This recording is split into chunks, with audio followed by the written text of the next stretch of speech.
Hi guys, this is Drew from the Cellcast. This is once again another one of our TAS re-releases for our Star Trek Lower Decks coverage for Season 3, Episodes 4 and 5, which are the episodes Reflections and Hear All, Trust Nothing. This originally appeared on our Polar Express episode, so if you want to hear more, catch that. Be looking forward to, at the end of, after episode 10, be looking for our episode on the Star Trek Lower Decks Strange New Worlds crossover episode, Those Old Scientists. Anyway, we'll catch you on the next one.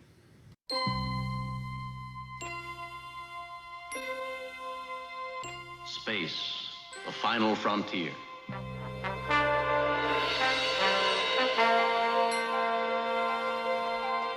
These are the voyages of the starship Enterprise.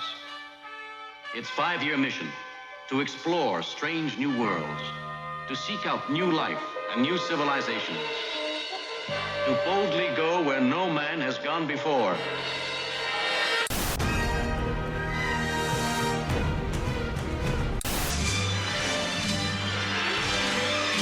Robotech.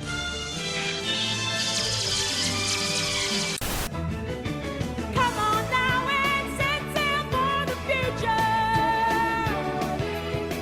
Fly the sky, oh, the lava.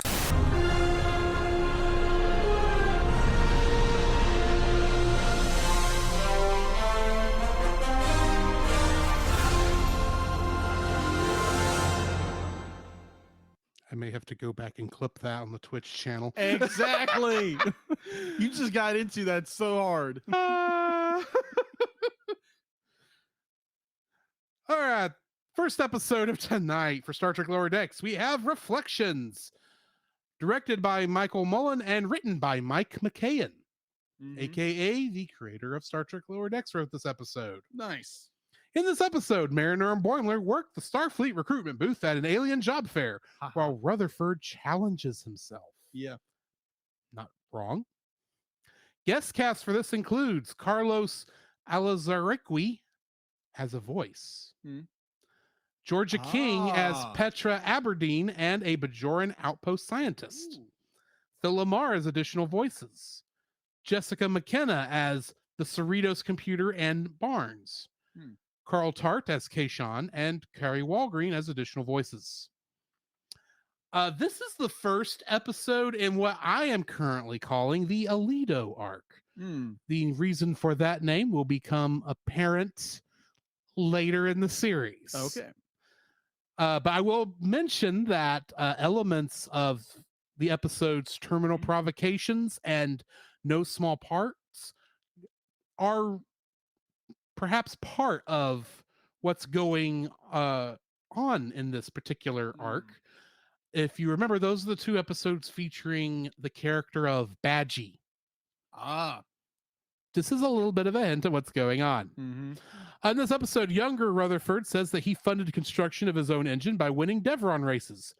Older Rutherford balks, saying that those go through the neutral zone and are illegal. The Devron system was the location of the anti-time anomaly in the Next Generation series finale and was located in the neutral zone, or in the scene set in the future, the former neutral zone, as the zone was abolished prior to those events. It was a time travel episode. The Delta Flyer and accompanying racing uniforms are both taken from episodes of Star Trek Voyager. As Drew is holding a Yes, I have flyer. a Delta Flyer Christmas ornament. The Truthers suggest that Starfleet admirals are being controlled by alien butt bugs, Oh gosh. which Boimler dismisses as just a conspiracy. Mariner informs him that that actually happened, a reference to the penultimate episode of the first season of Star Trek The Next Generation, titled Conspiracy. However, the alien parasites in that episode burrowed themselves into the base of the host skulls. They did not crawl in through their butts. So the Cerritos previously visited Tulgana 4 in Envoys, and Boimler's first mission aboard the USS Titan was to this planet, in no small parts. Young Rutherford's first attempt to escape from the Cerritos is foiled by Tulgana 4's ionic field, whose existence was established in Envoys. Tendi asks Rutherford if his nightmare was the one where he is in a new timeline where Kirk and Spock, where they have cinematic chemistry. This is a reference to the 3 Star Trek films set in the alternate reality that is better known as the Kelvin timeline. Oh, okay. Or as I prefer to call them, the Abrams verse. Mm-hmm. Starbase 80 is referenced after first being mentioned back in season 1 episode Terminal Provocations. Anaphasic life forms previously appeared in the Next Generation episode Sub Rosa. Sub Rosa was the episode where Dr. Crusher fell in love with the quote unquote ghost of a Scottish lord that somehow made it to this other planet that her mother may have also had some kind of relations with. Oh, those kind of relationships. This was a bad episode. Oh, okay. Petra Aberdeen, glamorous independent archaeologist, is reminiscent of the character Vash. Aberdeen served on the USS Victory and references the controversy over whether Starfleet is a military organization. Mm-hmm. Rutherford's repressed personality asks Barnes if her trill spots go all the way down. Jadzia Dask was asked a similar question by Dural in the DS9 episode Meridian. Huh. To answer the question that is probably going through your mind, they do. I thought so. Have you ever seen a cheetah? But not in the makeup booth. To generate interest in the Starfleet recruiting booth, Mariner says, "Prepare yourself for Warp 10 excitement," which was the tagline for the novelization of Star Trek II, The Wrath of Khan.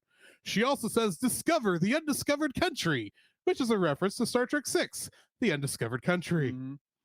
Tendi has a pod plant with mind control pollen from Omicron Ceti 3, previously encountered in the original series episode, This Side of Paradise. This is the one where when Spock gets hit by this thing, begins laughing. Oh, because the pod plant causes him to lose control of his emotions. Oh, joy for being a Vulcan. All of his emotions. Oh, including the ones probably not seen, only being vaguely referenced in the 60s era television show. Oh, gotcha. With ladies, obviously. Live long and prosper. Indeed. And this wasn't too far from a mock time where those same kind of tensions caused him to fight Kirk. But anyway, when Mariner explains the process of signing up for a Starfleet as a non-commissioned officer, she mentions Starfleet Technical Services Academy. The training facility was first mentioned in an Okudagram readout in the Next Generation episode Eye of the Beholder. Mm-hmm. Okudagrams are the things that were put on the screens on the Enterprise D. Yeah. That obviously were not video, but they needed something to go there. Mm-hmm. And it was the general design of that little LCARS interface. Yeah. And it's named after Michael and Denise Okuda, who did most of the designs for the show back then. You got it. Just to put that out there. Starfleet accepted Cassidy Yates Sisko's reiteration of Benjamin Sisko visiting her in a vision to explain what had happened to him and his role with the prophets of Bajor going forward. It's quite possible that the logs of Worf, Ezri Dax, Julie Misher, and Odo, who were present then, or present when Cassidy related her vision to Jake Sisko, contributed to this. This is referring to when they talked about when the truthers asked if the Starfleet's ever going to explain what happened to Sisko. Oh, yeah, And they say, he's working hard in the Celestial Temple. And they go, yeah, right. Because that's not a temple. It's a wormhole with aliens living inside it. Just don't tell the Bajorans that. Yeah. You might get punched by Shax. That's right. He is one. He's a Bajoran. The items featured at the Collectors Guild booth include a painting done by Data of his cat Spot from the Next Generation episode Inheritance, a Codiscot board that has been seen on Voyager episode Infinite Regress, the Bajoran Reckoning tablet from the DS9 episode The Reckoning, a Space Fun helmet that was originally a toy that came out during the 60s by Mego Toys and was previously seen in the Lower Decks episode No Small Parts, the Stone of Gaul from the Next Generation episode Gambit Part 2, and 2 data bubble bath mix bottles, last seen in the Lower Decks episode, An Embarrassment of Duplers. The way Rutherford's younger self shows him that his memory of how they got their implant and says, "Remember," mirrors the scene from Star Trek II, The Wrath of Khan, where Spock used a mind meld to transfer his Katra into Leonard McCoy. The episode features 6 different Starfleet uniforms, the most to ever appear in a single episode. Basically, it's the Next Generation uniform, the original series uniforms that we see on the the picture standee thing, the Next Generation uniforms, the DS9 uniforms, the Voyager, I'm going to call them the Voyager uniforms, because the DS9 uniforms and the post first contact uniforms are seen, the ones with the dark blue thing, and then of course the Lower Decks era uniform, plus the racing uniforms from the Star Trek Voyager episode where they raced the Delta Flyer. I don't remember which episode that was. The computer mentions that Rutherford transferred to the Cerritos on Starbase 56329.4, which would place it between the events of the Voyager episode Endgame, which was that series finale, and Star Trek Nemesis. These are next to each other if you're watching the episodes in chronological order, because there is no Star Trek that takes place between those. And that brings us to the end of the trivia for this. What are your thoughts on this episode? This is an interesting episode. I love that they go deeper with Rutherford's past and actually try to explain the implant. Yeah, and how it malfunctions, because it's been malfunctioning most of the season. It's been malfunctioning since episode 1. That is true. It has. So, and it starts to explain things a little bit more. Be like, who was Rutherford before the accident? Or was it an accident? Was it sabotage? There again, I don't know what happens at the end of season 3 or season 2 going to season, or this is season 3. This is season 3. And I will go ahead and tell you that this is an accident that causes him to have to get the implant. Okay. That's what I thought, because it does imply that at the end of the episode. An accident does occur in this, and it's why he gets transferred away from what he was working on with them. Yeah. Which there again, I'm intrigued because I don't know who these people are. I don't know their motivations behind it. So I'm going to be like Drew when it came to when we were watching Rapunzel's Single Adventure, and you just discover things as they happen. I do have my theory who this mysterious admiral, captain, whoever this guy is. Be like, I'll be like, I think I see him in the next episode. I might be wrong. I might be right. Maybe. But we will discover that when we get there. Probably when we talk about the next episode. Probably. Just curious if you kept up with the names I said. That's all I want to know. You kept up with it. But I found it interesting. I found it interesting that it's Rutherford gets basically locked in a coma, and then his personalities have to battle out to figure out who's going to be the one left standing. And I love that there again, it gives that revelation to what happened. We don't know everything that happened. I don't. Drew does. I don't know everything that happened. Well, what happened? I will say this: there is 3.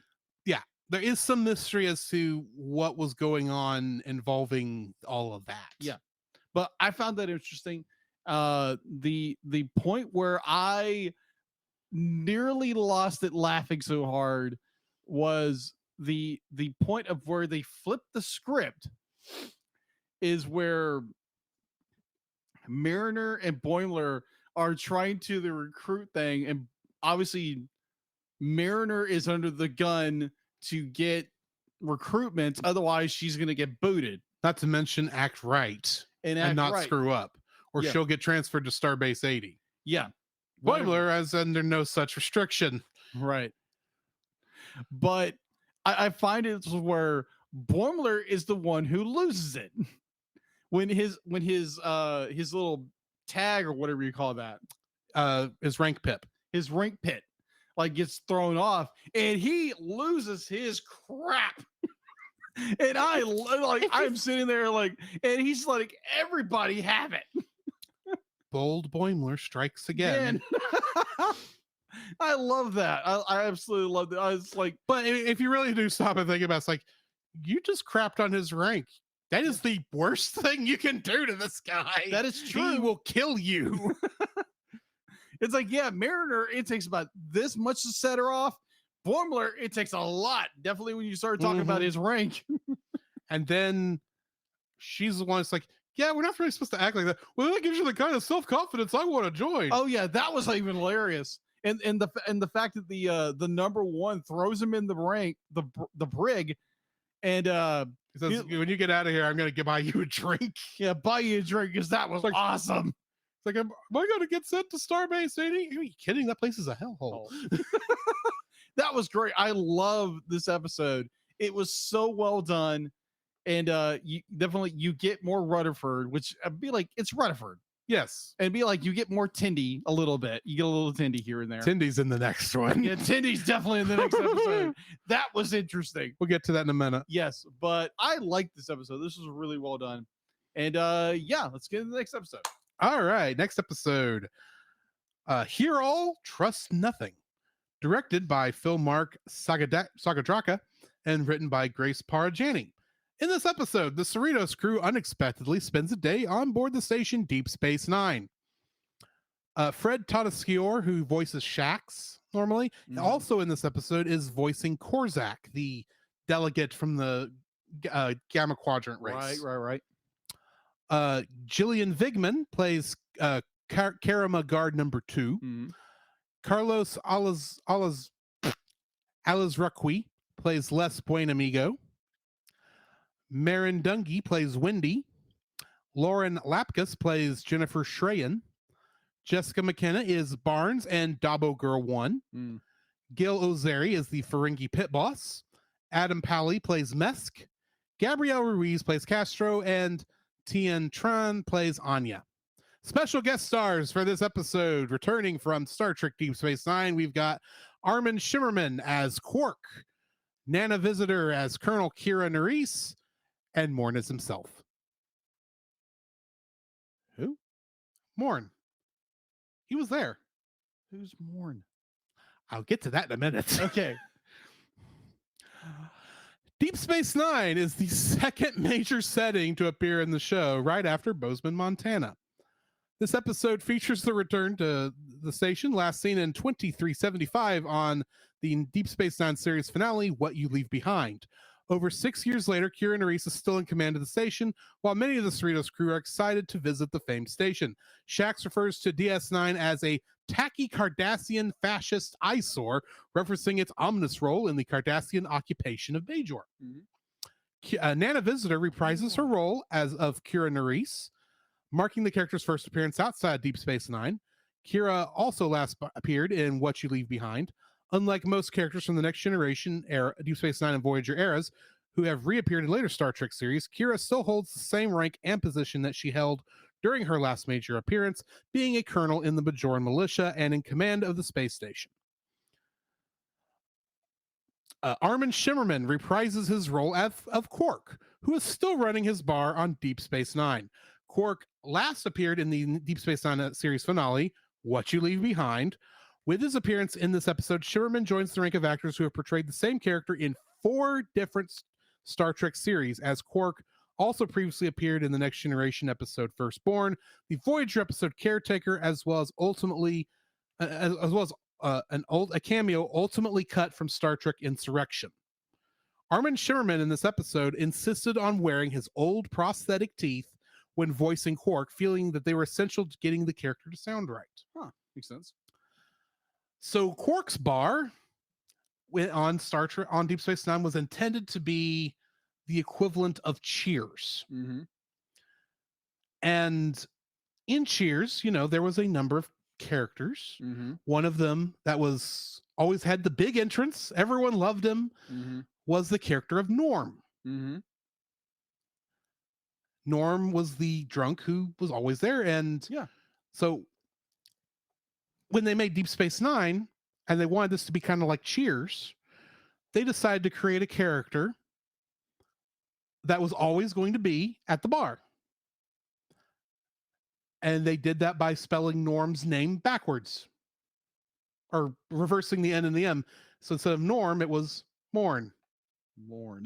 Morn has a lot of episodes. It's actually the subject of a couple number of Deep Space Nine episodes. Really? The joke is, and I'll get to this more here in a moment, I believe. But despite the fact that we never hear him speak on screen, he's the most talkative person in Star Trek. Anyone who gets into a conversation with him, he will talk their ears off and they will wish they had never said anything. Oh, okay. This is even referenced in Star Trek Online when you go to Deep Space Nine, as Morn's at the bar in that game. And when you go and try to talk to him, the screen fades to black and it tells you how you sat there hearing him talk on and on and on. You don't even know what he was talking about. But he kept going on about the story and you couldn't find a way to get yourself away. It's a funny scene. Anyway, the title of the episode, Here All Trust Nothing, is the 190th Ferengi Rule of Acquisition. Ferengi rules of acquisition are essentially the Ferengi scriptures.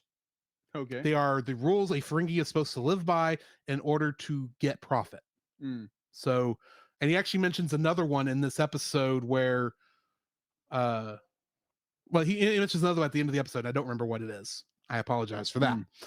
With the appearance of Visitor and Shimmerman, this episode marks the first return of the Deep Space Nine characters since their series ended, although previously a hologram of Odo made an appearance in Star Trek Prodigy episode Kobayashi, although only visible via repurposed lines from the previous appearances, as Rene Auberginois had died before that. All three actors also had reprised their roles in the Victory is Life expansion of Star Trek Online in 2018.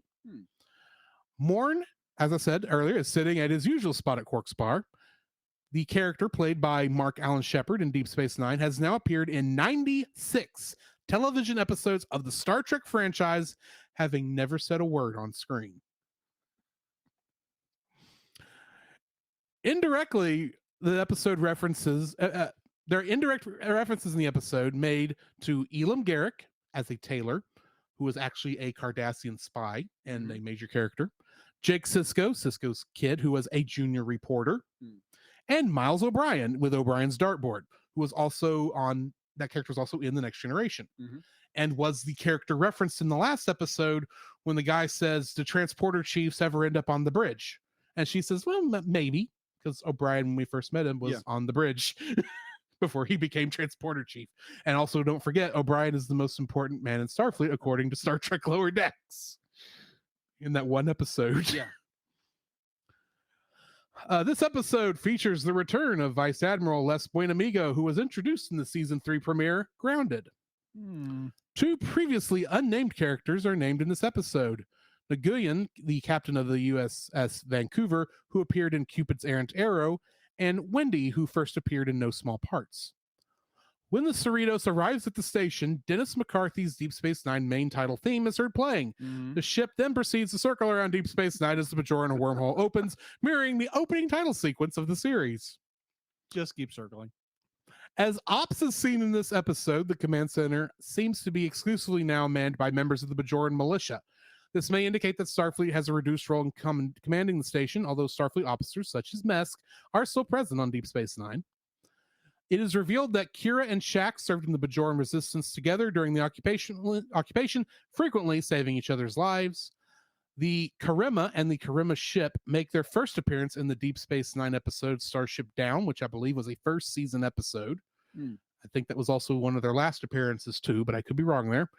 The Federation's gifts to the Karima are Vulcan Port, which we saw in Deep Space Nine episode The Maquis Part 1, Aldebaran Whiskey from the Next Generation episode Relics, Romulan Ale, first seen in Star Trek II The Wrath of Khan, and Galadorian Milk from the first episode of Lower Decks Second Contact. That's the milk the bug creature That's right.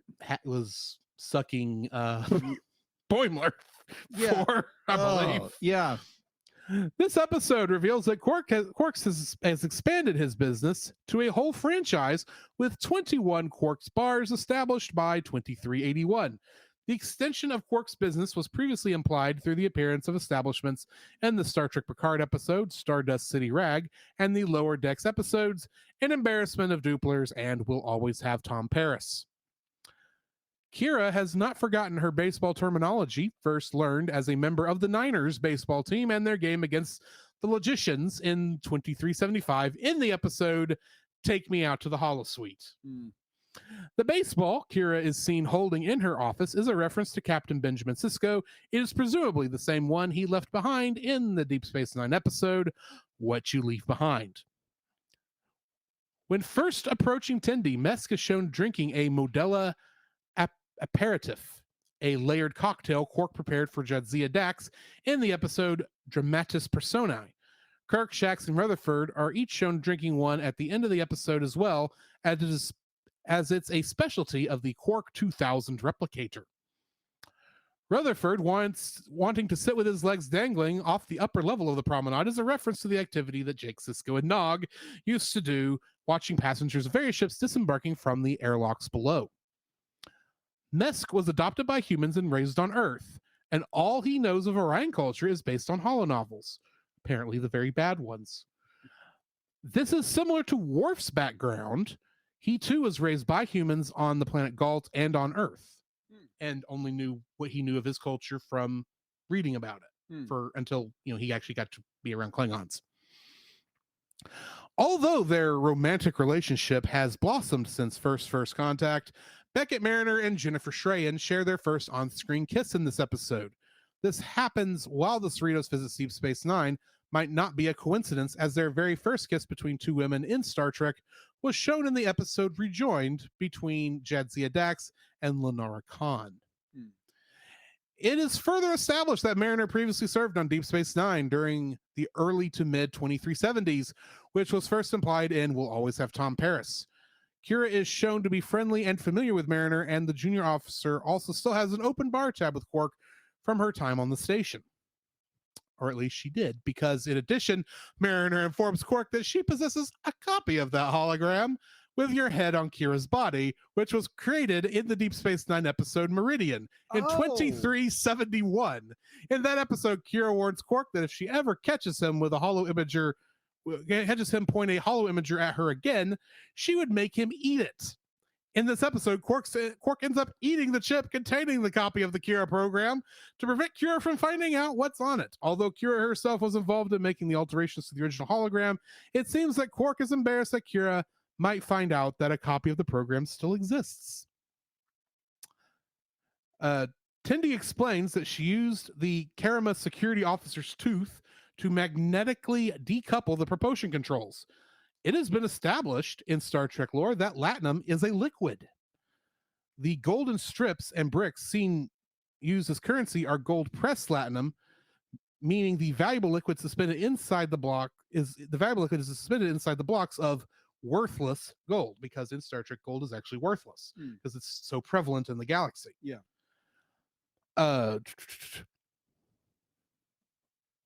Since the security officer's tooth appears gold, it must have had a small amount of latinum suspended within it.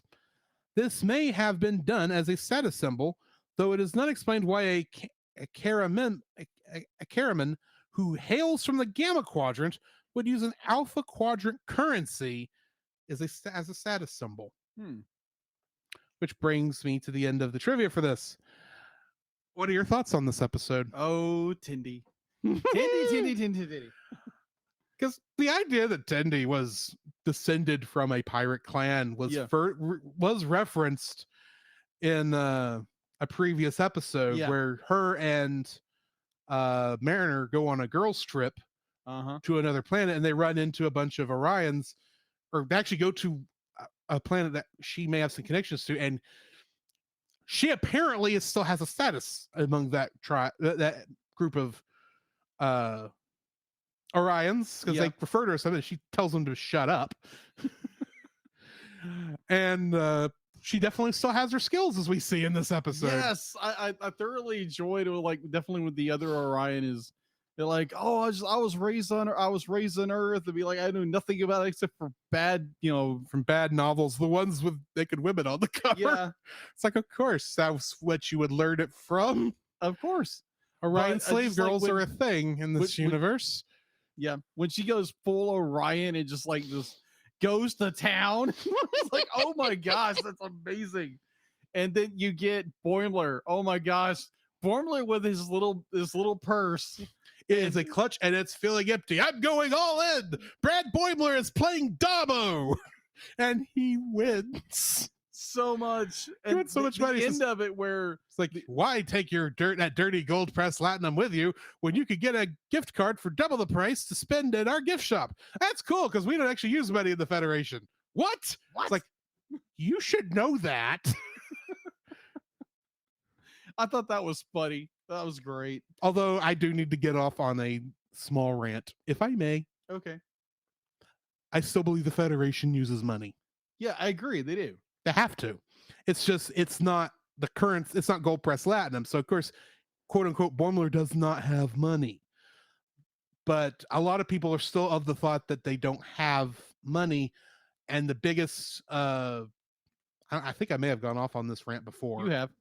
So I won't go too far into it, but I still believe there's money involved here. And so, yeah, Boimler probably doesn't even think about money because it's very obvious that Boimler probably has the same vast resources as Chateau Picard with his raisin farm. Yeah. Apparently, grapes make you a lot of money in the Federation. Apparently. In one form or another. Yeah, what was it? Is it grapes or raisins that what do you think raisins are? Yeah, they're dried grapes. That is true. I was just asking. It was a raisin it's farm. Raisin. That's what I thought. Technically, Picard's is a winery, but they're both vineyards. That is so true. Kind of going back to that episode, it was more like all these women are just like hating on Boimler. Still people on the Cerritos. It's like, I think Boimler is cute. I think he's hot. He actually is his hair is actually that color? Does he dye it? Like, Mariner, shut them up. please shut them up. I don't want to think about Boimler being sexy. I'm sorry. Oh my gosh, that's oh my gosh. Oh, that whole sequence there in the ship. Here's the thing. The actress who plays Mariner, she was mad at the writer of this episode. Really? Because she's a big Deep Space Nine fan. And so the one time they get to go to Deep Space Nine, she ends up having to stay on the ship because the story demands it. And the writer had to say, this is a show. We have to write stories. And we need to have your character have moments with Jennifer and her friends. But because she did express that difficulty, that's why they did put Mariner in the last... they did rewrite the ending so Mariner could get to be on Deep Space Nine, at least for a little bit. Yeah, agreed. Like it was a good episode there again. Mariner being Mariner, it's like, oh, I'm trying to play nice, and then it's just like, oh, just be you, and it's like, oh, you just stun everybody. I've been looking forward to you tearing these guys a new one all week. It's like, okay, and it's just like, my gosh. I was like scared of her. No, it's just like, yeah, I agree with you. And there again, be like watching this episode, be like, there again, I am not the biggest fan of Mariner. I never have. Right. And like, I understand why she's there. I understand why she gets away with everything. And I understand probably by the end of season 3, she's out of it. She's out of everything. I'm not talking about the end of season 3. Yeah. I'm thinking a mass prediction that Mariner is at a Starfleet off the Cerritos, right? And then I'm only estimating that probably season 4, it's like she's probably run off and hangs out with that I'm actually, yeah, I see what you're saying. I'm not going to say anything. Yeah, so that's my assumption. And then my assumption is that everybody like, oh, we miss Mariner. We got to get Mariner back. I'm like, just let her go. Please just let her go. I know she's the main character of the show, but I'm like, come on. We have so much better characters here than Mariner, who gets away with everything. And she causes all the problems. So yeah, I'm not saying anything. Oh, I know you're not, but you're implying a lot of things. I've implied a lot tonight that I'm hoping you haven't thought too hard about. Probably not. Especially about a couple other characters. Yes. But it's very telegraphed to be like, yeah, she's gonna kick off kicked out of Starfleet, kicked off the ship, and she's gonna go do something. And then season 3, it's gonna be like, oh, we miss You mean Mariner. season 4. Whatever. And then it's gonna be like Search for Spock, but instead we Search for Mariner. I'm like, Actually, if we're following the logos, it will be the Voyage Home. Because the search that's right, it would be because the the search home. for Spock That's is right, kind of that's this right, that's season right, that's because right. of the Mhm. the logos. And plus we did deal with more with Rutherford learning who he was, and that does That seem is to be true. a central plot point for this season. Yes, it is. And that's going to be interesting. I've got an idea, maybe who the dastardly villain who did it. I have an idea. I'm gonna hold off on my thoughts for now. Okay. But yeah, I'm I did forget to mention this is the second episode of the Alito arc. second episode. That's all I'm gonna say. Okay. Got it. I did forget to mention that, but I would categorize this as the second episode. Yeah. I'm betting so. Certain characters introduced again. It's just like, I wonder who this guy is. Huh. I wonder who. I'm just gonna say when I originally watched this season, I Mhm. did not realize a certain character was in it as much as they are. Okay. That's all I'm saying. Okay. So I enjoyed this episode. I thought it was more there again. I think where season 4 is going to go, it's going to be like everybody misses Mariner. Mariner's off doing some kind of adventure and getting into trouble with it, like she normally does. And then it's like everybody like, oh, we miss Mariner. And then you have all these great characters who are having great arcs. It's like we got to go find Mariner and bring her back. I would say Mariner growing up is the central plot of the series. I agree with you. I agree. So I think her character growth in here, where she's forcing herself to stay in line, I think is very is a lot of character growth for her. I agree with you. I agree with you there. I agree. Like the character has grown, but it's just more. I'm wondering by the end of the series, I'm wondering if she's grown enough. Obviously, it's kind of foreshadowing that she's getting kicked off the Cerritos, and obviously she's getting kicked out of Starfleet. And I'm more like, it's okay. How does that happen if we've got character growth, but at the same time we know the projection where this character is going? I'm not telling. Oh, I know. I did double check when certain episodes are, because I was curious how far we were away from certain events, but what I was thinking of is going to be on the last week we reviewed, not on the next one. So Gotcha. because we only got two more episodes of this TAS review, Mm-hmm. and then we get into X-Men, which means I get to make another theme song. Yep. But anyways, enjoyed the episode. I am looking forward to see what happens next. What transpires to the end of season 3. Mm-hmm. And do we know when season 4 is going to pop up? End of next year. Okay. 2023. I believe that's what I remembered saying. I think it's like December of next year is when that is. But my thoughts on this episode. Yeah, go ahead. This is a Deep Space Nine episode somehow. I don't just mean it takes place on Deep Space Nine. It's like they knew they were going to be on Deep Space Nine, so they kind of wrote it like a Deep Space Nine episode. Of course. It would be the return to Deep Space Nine with the look of everything, the sound effects. Because DS9 has always had its own sound effects because it's not using the station is not Federation based for the most part. It is Cardassian in its design, so a lot of the Cardassian the sounds of the doors are different, and a lot of the other the sound of the Dabo table brought back nostalgia for me, believe it or not. But the look of everything was immaculately recreated that we got to see.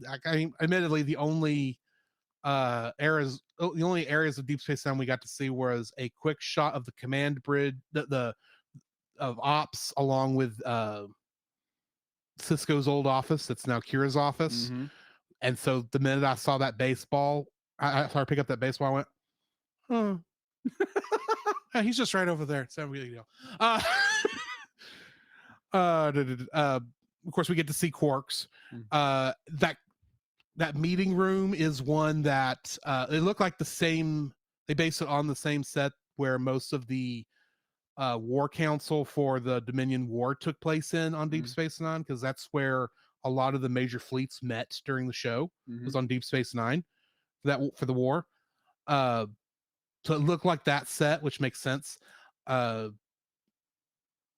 corridors look like they came straight out of Deep Space Nine. They put so much more work into this episode than they've had to put into so many other episodes to make it look and feel like Deep Space Nine. The only thing they did weird is they had an establishing shot of a sign for Quarks that was not in the show.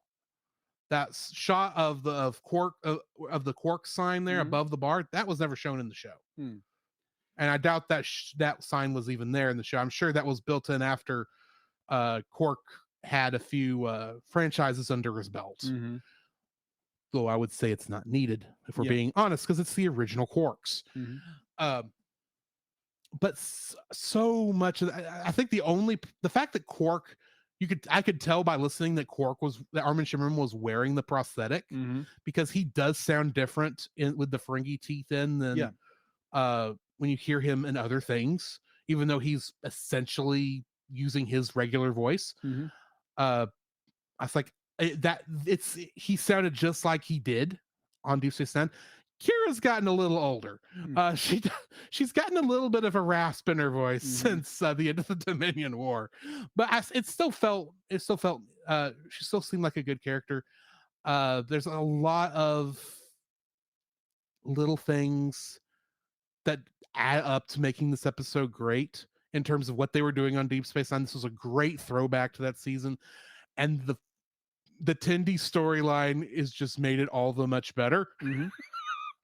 Because I love seeing Tendi getting to be the pirate queen. I'm assuming she actually is. Agreed. I'm assuming she's actually the queen of an entire empire, and she's run away to join Starfleet because she doesn't actually want to run it, or is at least the princess. And maybe at the end of everything, she's going to have to quit Starfleet to take her spot.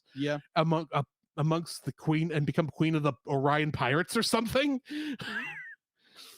And she's gonna have to, because that's the thing. She's still she doesn't really accept that part of herself. That's why she ran away to Starfleet in the first place.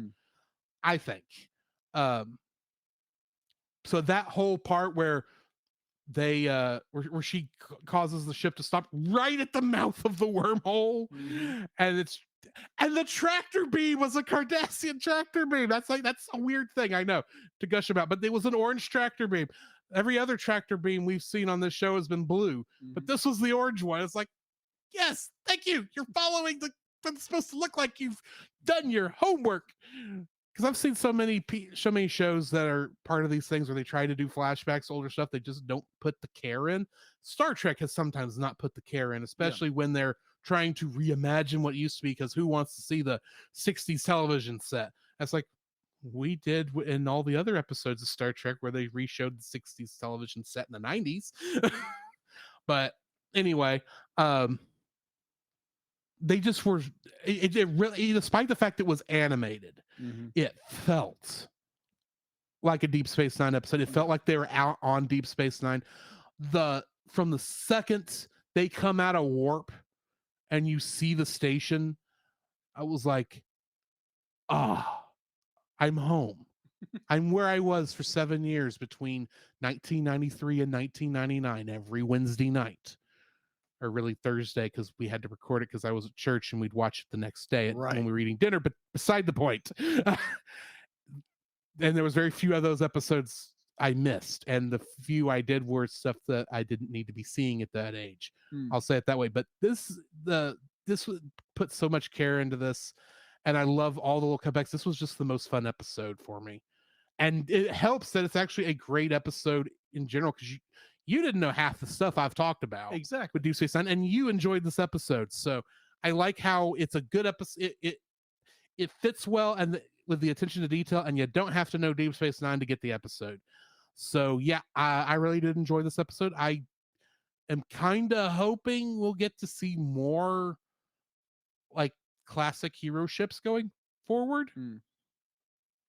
The Enterprise E is out there somewhere at this point, because I don't think Picard has stepped down from command of the ship yet. But I could be wrong on that, because I don't remember exactly when he would leave, when he accept the Admiralty to go start heading up the Save the Romulans plan to get them off before it exploded for Star Trek 2009 to happen. But I this was just a great, fun little episode, and I love how Quark got hoisted by his own petard yet again. Yeah, I enjoyed that part. There again, not knowing a whole lot about Deep Space Nine as a show, I thought it was funny that be like this. What was the alien species that kidnapped Quark? The Kariman, I think. Yeah, Kariman. Be like they don't kidnap him. Yeah, Be like, we have the, like, oh my gosh, they kidnapped Quark, and then we get this whole chase scene, and then they break it down. It's like, oh, Quark actually stole technology from this alien species and to make his and I replicator. suspect it was before the Dominion War when he stole it. This Quark's 2000 replicator thing, though, never showed up on the show. So where he got it, I have no idea. Yeah. I'm sure he did get this technology from somewhere, and probably it's something Rom cooked up, his brother. Yeah. Who would not show up in the show because currently he's Grand Nagus of the Ferengi Alliance, the head honcho, who the Ferengi who did not have the lobes for business by his own admission. Which is probably why it's probably why that Ferengi staff was in the last episode that the archaeologist stole, because he lost it, because Rom would lose that. Sorry, that's a weird thing I just went off on, but I love how I love the relationships we saw between Shax and Kira. That was great. And I loved how Quark really did seem like his old self and falling into the same troubles he had in the show. Because he's not an idiot in the show. He's just an opportunist. And he had an opportunity to use this technology that was probably been over there from the last time they traded, that he couldn't get in touch with them because the Dominion War was going on. And this, because it made it sound like this is the first time those people have been back since that point. So, which is roughly 7-8 years, I think, from the end of Deep Space Nine in universe to this episode. I think 7-8 years. So yeah, anyway, Gotcha. So yeah, that brings us, I think, to the end of this episode. I think so. Next week, the TAS episode, the Lower Decks episodes we'll be reviewing is A Mathematically Perfect Redemption, featuring the return of Peanut Hamper. Peanut Hamper. She was last seen in her only other episode actually was No Small Parts. Okay. She was the little android that Tendi was supposed to show around, who bailed on them at the last minute. Oh, yeah. You'll remember, because they'll show that last scene at the beginning of this next episode. Got it. In fact, this next episode does not have the standard Star Trek Lower Decks opening. But the other episode we'll be reviewing next week is Crisis Point 2, Paradoxus. A sequel to Crisis Point, The Rise of Veritas, from the first season. Oh. The episode where they made fun of all the Star Trek movies? Yeah. Oh my gosh. Oh my gosh. Now they have to make a sequel, and the sequels are never as good. True. Except generally the even-numbered movies in Star Trek are better than the odd-numbered ones till you get to the Abrams verse, and then it's backwards. Beside the point. Join us next week for that, plus our look at the small one. And in the meantime, though, this has been Drew. This is Jacob. And we'll catch you in the next frame.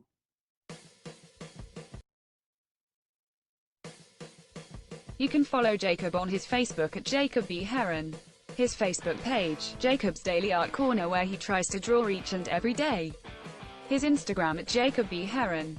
his Twitter at Jacob Heron, and his Letterboxd at Jacob Heron. You can find Drew on Facebook at Drew Dodgen, his Facebook page Drew's Photo Bin to see his photography, his Letterboxd page at ggeorge759, his Twitter at ggeorge759, and Instagram at Drew Dodgen. You can like us on Facebook at the Cellcast Podcast, on Twitch at the Cellcast Gaming, on YouTube at Cellcast, on Twitter at cast_cell. The Cellcast can be found at Apple Podcasts, Google Play Podcasts, Stitcher, Spotify, or anywhere else fine podcasts are downloaded from.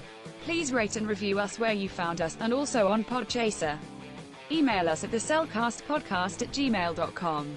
The Cellcast is a proud member of both the Pop Americana and Culture Box media networks. For more information, please see the link in the description. Our theme song is Drop and Roll by Silent Partner. And remember, that's Cell with a single L.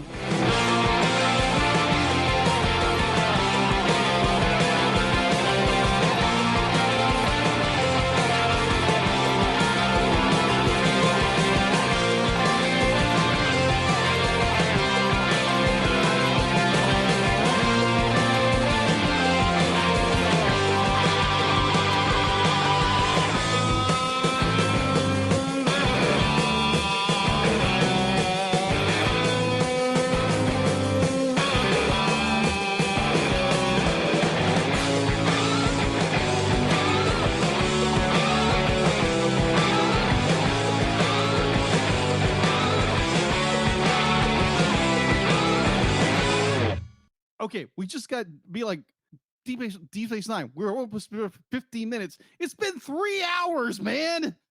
Like, why did you have to go play that game for 3 hours, man? Come on. What are you talking about? It's only 11:55. It's been 11:55 for the past hour. 3 hours. Oh my gosh, time dilation. What's going on? We got all the time in the world. We got time to kill. Ha ha ha ha ha ha ha ha ha ha ha ha.